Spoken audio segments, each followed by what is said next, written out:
وسعيد المسيب قصته في تزويج ابنته مشهورة معروفة.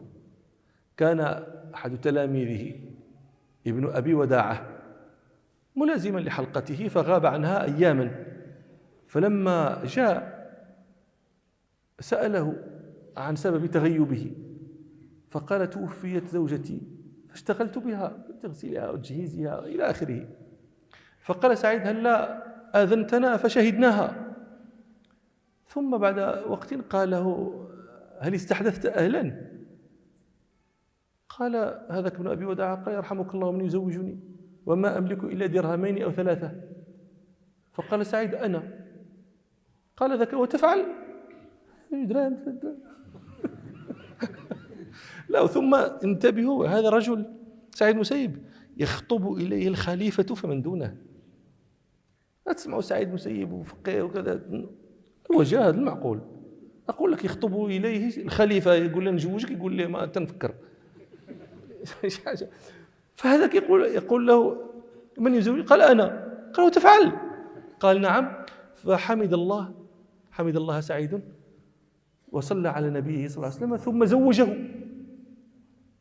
على درهمين أو 3. داكشي عندك.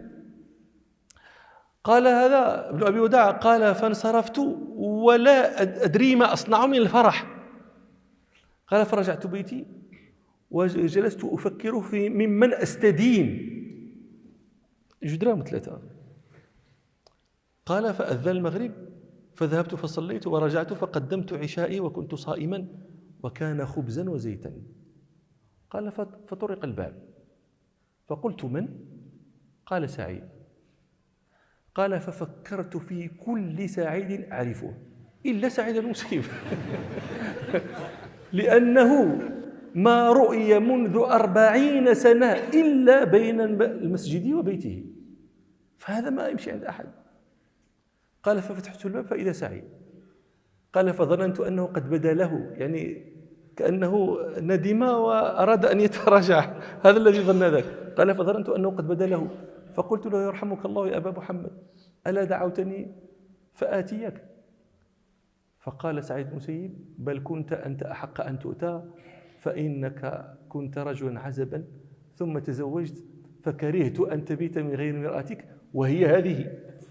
قال: فإذا بها في ظهره قائمة في طوله. قال: فأخذ أبوها بيدها فأدخلها البيت وأغلق الباب وانصرف. قال: فسقطت المرأة من الحياء. قال: فقمت أني القصعة الخبز الزيت قال: فجعلتها تحت السراج كي لا تراها العروسة هذه تدخل على زوجها خبز الزيت قال: فجعلتها في الظلام كي لا تراها. قال: وصعدت السطح فرميت الجيران. قال: فأتوني وقالوا: ما شأنك؟ قال: قلت لهم عندي بنت سعيد.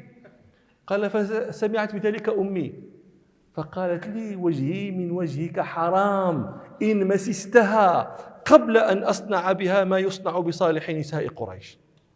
قال: فمكثت 3 ليال ثم دخلت بها فإذا هي من أجمل الناس وأحفظهم لكتاب الله وأعلمهم بسنة رسول الله صلى الله عليه وسلم وأعرفهم بحق الزوج.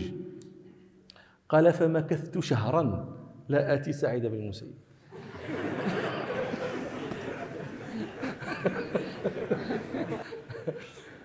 قال: ثم ذهبت إليه فدخلت المجلس فسلمت فرد علي السلام ولم يكلمني. قال: فلما تقوض المجلس فلم يبق غيري قال لي: كيف حال ذلك الإنسان؟ فقال: قلت: بخير يا أبا محمد، على ما يحب الصديق ويكره العدو. قال: واغتبطت بها اغتباطا عظيما. طبعا هذا هو المشهور في هذه القصة، لكن ابن الحاج صاحبنا هذا الفاسي يذكر أن ابن أبي وداعة لما أراد بعد ذلك الشهر أن يأتي حلقة سعيد سألته تلك البنت، قالت له: إلى أين؟ فقال: إلى حلقة سعيد. فقالت: اجلس تأخذ علم سعيد. الله أعلم من أين أتى بها صاحبنا، الله أعلم.